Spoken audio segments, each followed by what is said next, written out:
ఉమ్మడి తూర్పుగోదావరి జిల్లాలో గోదావరి వరదలైతే మొదలయ్యాయి. అలాగే ప్రధానంగా చూసుకుంటే గత సంవత్సరంతో పోలిస్తే ఈ సంవత్సరం బాగా ఆలస్యంగా గోదావరికైతే వరదలు వచ్చాయని మనం ప్రధానంగా చెప్పొచ్చు. దీనికి ప్రధాన కారణం అందరికి కూడా తెలిసిందే. ఎల్‌నినో ప్రభావం అంతా కూడా బాగా స్పష్టంగా కూడా కనపడుతుంది.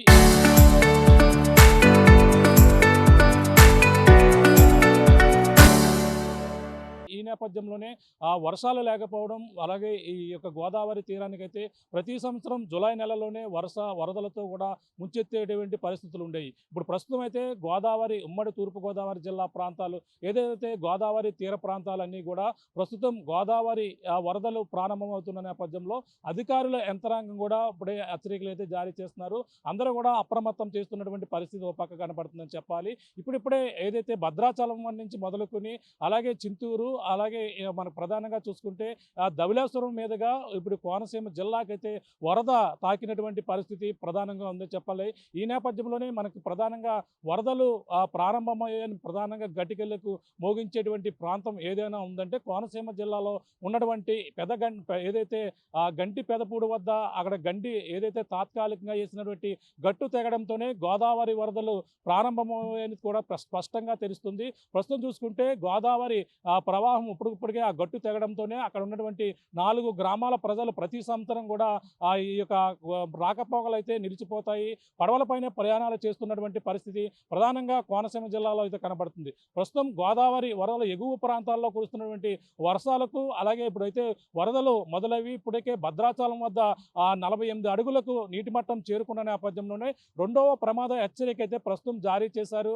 అలాగే 3వ ప్రమాద హెచ్చరిక దిశగా కూడా గోదావరి ప్రవాహం పరిగెడుతుంది. 53 అడుగుల వరకు కూడా రాత్రికి చేరుకుంటాను కూడా చెప్పుకొస్తున్నటువంటి పరిస్థితి అయితే కనపడుతుంది. మరో పక్కన చూసుకుంటే భద్రాచలం మీదుగా అలాగే పొంగి ప్రవహిస్తున్నటువంటి గోదావరి అయితే చింతూరు ఏజెన్సీ అక్కడైతే ముంచెత్తుతుంది. చింతూరు ఏజెన్సీ వద్ద ఏదైతే కోనవరం గోదావరి ఏదైతే శబరి గోదావరి సంగమం ఏదైతే ఉందో కోనవరం వద్ద 38 అడుగుల వరకు కూడా నీటి మట్టం అయితే అక్కడికైతే చేరుకుంది. అక్కడికే ఇప్పటికే అధికారులు అప్రమత్తం అయ్యారు. జిల్లా కలెక్టర్ దినేష్ కుమార్ కూడా అక్కడ ఉన్నటువంటి ఏదైతే లంక గ్రామ అక్కడ ఉన్నటువంటి ఏజెన్సీ ప్రాంత వాసులందరూ కూడా అప్రమత్తం చేశారు. ఇప్పటికే కొన్ని ప్రాంతాలలో కాజ్వేలపై కూడా నీరు చేరడంతోనే 12 గ్రామాల ప్రజలకు రాకపోకలు కూడా అంతరాయం ఏర్పడింది. మరి కొన్ని ప్రాంతాల్లో ప్రజలకు అప్రమత్తంగా ఉండాలని కూడా ఇప్పటికే హెచ్చరికలు జారీ చేసిన పరిస్థితి ఒక పక్కన పడుతుంటే ప్రస్తుతం ధవళేశ్వరం అక్కడి నుంచి వస్తున్నటువంటి గోదావరి ఇటుగా మన ఏజెన్సీ ప్రాంతం నుంచి పలకరించుకుంటూ ఇటువైపు ఏదైతే గండి పోసమ్మ అమ్మవారిని దర్శనం చేసుకున్నటువంటి గోదావరి ఇప్పటికే అమ్మవారిని గోదావరి అయితే ముంచెత్తింది.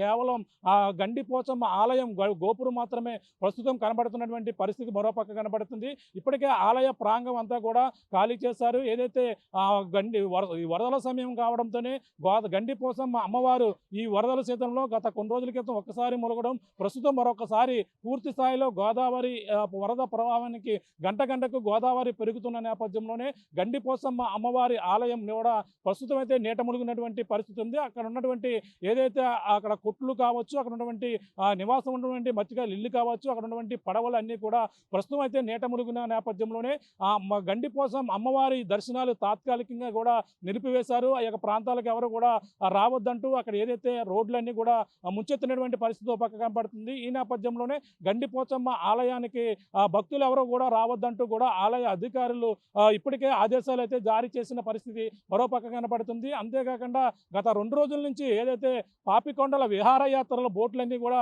నిలిపివేసిన పరిస్థితి మరో పక్క కనపడుతుంది. ఈ నేపథ్యంలోనే గోదావరి గంటకు పెరుగుతూ ధవళేశ్వరం వైపు దూసుకొస్తున్నటువంటి గోదావరి అక్కడ అయితే ఇప్పుడు ప్రస్తుతం నీటి మట్టం 12 అడుగుల వరకు కూడా చేరుకుంటుంది. 12 అడుగులు చేరుకుని ఇప్పటికే 6 లక్షల పైగా క్యూసెక్కుల నీటిని దిగువకు విడుదల చేస్తున్నారు. దాదాపుగా ఈ రోజు రాత్రి కల్లా గోదావరి నీటి మట్టం పెరిగి మొదటి ప్రమాద హెచ్చరిక దిశగా ఏదైతే ధవళేశ్వరం వద్ద అయితే చేరుకోబోతుంది. ధవళేశ్వరం వద్ద రాత్రికి మొదటి ప్రమాద హెచ్చరిక జారీ చేసే అవకాశం ఉంది. మొదటి ప్రమాద హెచ్చరిక జారీ చేస్తే మాత్రం 10 లక్షల క్యూసెక్కుల నీటిని అయితే దిగువకి విడుదల చేస్తారు. దాదాపుగా ధవళేశ్వరం 175 గేట్ల నుంచి కూడా నీటిని దిగువకి విడుదల చేస్తూ ఇప్పుడు ప్రస్తుతం ఏదైతే 6 లక్షల పైగా నీటిని దిగువకి విడుదల అవుతున్నటువంటి పరిస్థితి ఉన్న నేపథ్యంలో ఈ రోజు రాత్రికి మొదటి ప్రమాద హెచ్చరిక అయితే జారీ చేస్తారు. జారీ చేసిన నేపథ్యంలో 10 లక్షల క్యూసెక్కుల నీరును దిగువకు విడుదల చేసి చేస్తే సముద్రంలోకి విడుదల చేస్తున్న నేపథ్యంలో ఆ లంక గ్రామాలన్నీ కూడా ముంచెత్తుతుంది. ప్రస్తుతం ఏదైతే గండి పెదపూడి వద్ద ఇప్పుడు తాత్కాలికంగా వేసినటువంటి గట్టు తెగడంతోనే ఆ గట్టు దగ్గర ఇప్పుడు ప్రస్తుతం ఏదైతే తాత్కాలికంగా వేసినటువంటి గట్టు తెగిపోయి 4 గ్రామాలు అక్కడ ఉన్నటువంటి గంటిపేదపూడి, ఉడుముడు లంక, అలాగే బూరు అక్కడ ఉన్నటువంటి ఏదైతే అక్కడ ఉన్నటువంటి అరుగురువారిపాలెం, అలాగే మరొక 4 గ్రామాలు మొత్తం అన్నీ కూడా ప్రస్తుతం రాకపోకలు నిలిచిపోవడంతోనే పడవలపైనే ప్రయాణాలు కూడా సాగిస్తున్నటువంటి పరిస్థితి ఒక పక్క కనబడుతుంది. మరో పక్కన ఈ గోదావరి వరదలపై జిల్లా అధికార యంత్రాంగం కూడా అప్రమత్తమయ్యారు. అక్కడ ఏజెన్సీ ప్రాంతంలో, అలాగే పోలవరం జిల్లాకు సంబంధించిన ఏదైతే జిల్లా కలెక్టర్ కూడా దినేష్ కుమార్తో పాటు ప్రాజెక్ట్ అధికారి కూడా ఇప్పుడే ఏదైతే ఇక్కడ ఉన్నటువంటి శబరి నది ఈ యొక్క ప్రాంతాలన్నీ కూడా పరిశీలించారు. ఆ శబరి నది వద్ద ఉన్నటువంటి ఏదైతే శబరి గోదావరి కలిసేటువంటి సంగమం వద్ద నీటి మట్టం గంట అంటే మనం చూస్తున్న ఒక్క రోజు వ్యవధిలోనే 10-11 అడుగుల నీటి మట్టం ఒక్కసారిగా పెరగడంతోనే గోదావరి వరదలు మరింత తీవ్ర రూపం దాల్చే అవకాశం ఉందని అధికారులు అయితే అప్రమత్తమయ్యారు. అక్కడ ఉన్నటువంటి ఆ యొక్క ప్రాంతాలని కూడా ప్రజల్ని సురక్షిత ప్రాంతాలకు వెళ్లేందుకు సిద్ధంగా ఉండాలంటూ కూడా అధికారులు అందరూ కూడా అక్కడికి ఉన్నటువంటి ఆ యొక్క ఏదైతే చింతూరు కోనవరం బ్రిడ్జిని అయితే ప్రస్తుతం అంతా కూడా ఆ జిల్లా కలెక్టర్ దినేష్ కుమార్ కూడా పర్యటించినటువంటి పరిస్థితి కనబడుతుంది. అంతేకాకుండా ప్రధానంగా చూసుకుంటే ఏదైతే ఏజెన్సీ ప్రాంతాలలో గోదావరి వరదలు ముఖ్యంగా 16 గ్రామాలు ఇప్పటికే ఏదైతే ఇప్పుడు ఉన్నటువంటి లంక గ్రామాలు కావచ్చు, అలాగే కోనవరం శబరి వద్ద అయితే మనం ప్రధానంగా తెలిసిందే 10 అడుగుల నీటి మట్టం ఉండి ఒక్కసారిగా పెరిగిపోయినటువంటి పరిస్థితి ఒక పక్క కనపడుతుంటేనే, అలాగే మనకు ముఖ్యంగా ఏదైతే కోనవరం, విఆర్పురం, ఎటపాకతో పాటు చింతూరు మండలాల్లో ముందస్తుగా కంట్రోల్ రూమ్లు కూడా ఏర్పాటు చేశారు. అలాగే అన్ని శాఖల అధికారులు ఎస్ఓపీలు ఎవరైతే ఉన్నారో ఆ సహాయక చర్యలు చేపట్టాలని కూడా ఆదేశాలు జారీ చేసి సిద్ధంగా ఉండాలని జిల్లా కలెక్టర్ దినేష్ కూడా ఆదేశాలు జారీ చేశారు. ఇప్పటికే 16 గ్రామాలకు సంబంధించిన ముప్పు గ్రామాలు గుర్తించి చర్యలు చేపట్టేందుకు కూడా అధికారులు సన్నద్ధంగా ఉండాలని చెప్పారు. కోనవరం శబరి వద్ద అత్యవసర పరిస్థితుల కోసం ప్రత్యేకమైనటువంటి లాంచీలను కూడా అక్కడే ఏర్పాటు చేసినటువంటి పరిస్థితి మరోపక్క కనబడుతుంది. లోతట్టు ప్రాంత ప్రజలు అప్రమత్తంగా ఉండాలని అలాగే అధికారులు అయితే ఆదేశాలు జారీ చేసిన పరిస్థితి ఉంది. అలాగే ముఖ్యంగా అక్కడ చూసుకుంటే కోనరాజుపేట సంబంధించినటువంటి కాజ్వే మునిగిపోవడంతోనే ఆ కాజ్వే మీదుగా వెళ్ళేటువంటి దాదాపుగా 12 గ్రామాల ప్రజలు ముఖ్యంగా రాకపోకలైతే నిలిచిపోయినటువంటి పరిస్థితి అయితే ప్రధానంగా కనబడుతుంది. ముఖ్యంగా జిల్లా కలెక్టర్ కూడా కంట్రోల్ రూమ్ ఏర్పాటు చేశారు. అలాగే సబ్ కలెక్టర్తో పాటు అలాగే కోనవరం, అలాగే విఆర్పురం, చింతూరు సంబంధించినటువంటి ఏదైతే కంట్రోల్ రూమ్లు ఏర్పాటు చేసి అక్కడ ఎమర్జెన్సీ నెంబర్స్ కూడా ఇచ్చినటువంటి పరిస్థితి పక్కన పడుతుంది. ఈ నేపథ్యంలోనే ఈ యొక్క వరద అంతా కూడా దూసుకువస్తుంది. ఈ రోజు రాత్రికి భద్రాచలం వద్ద 53 అడుగులు చేరుకుందంటే మాత్రం 3వ ప్రమాద హెచ్చరిక జారీ చేస్తారు. ప్రస్తుతం భద్రాచలం వద్ద 48 అడుగులు దాటింది. అటుగా తీసుకుని వచ్చి ఇప్పుడు ధవళేశ్వరం వద్ద గండిపోచమ్మ అమ్మవారి ఆలయాన్ని ముంచెత్తుకుంటూ వచ్చి ఇప్పుడు ధవళేశ్వరం వద్ద అయితే 6 లక్షల పైగా క్యూసెక్ల నీటిని రాత్రికి ధవళేశ్వరం వద్ద మొదటి ప్రమాద హెచ్చరిక జారీ చేస్తారు. ఇప్పటికే 175 గేట్లు కూడా వదిలి కిందకి విడుదల చేస్తున్న నేపథ్యంలో రాత్రికి 10 లక్షల క్యూసెక్ల నీటిని దిగువకి విడుదల చేసే అవకాశం ఉందని కూడా చెప్పుకొస్తున్నారు. అంతేకాకుండా రేపు సాయంత్రానికి 2వ ప్రమాద హెచ్చరిక దిశగా కూడా 13 లక్షల క్యూసెక్ల నీటి వచ్చే అవకాశం ఉందని కూడా ఇప్పటికే అధికారులు అంచనా వేస్తారు. ఇదే విషయాన్ని కోనసీమ జిల్లా కలెక్టర్ ఎవరైతే ఉన్నారో ఇప్పటికే మీడియా సమావేశంలో కూడా వివరించారు. అలాగే అక్కడ ఉన్నటువంటి అధికారులని మొత్తం అందరూ కూడా అప్రమత్తంగా ఉండాలి.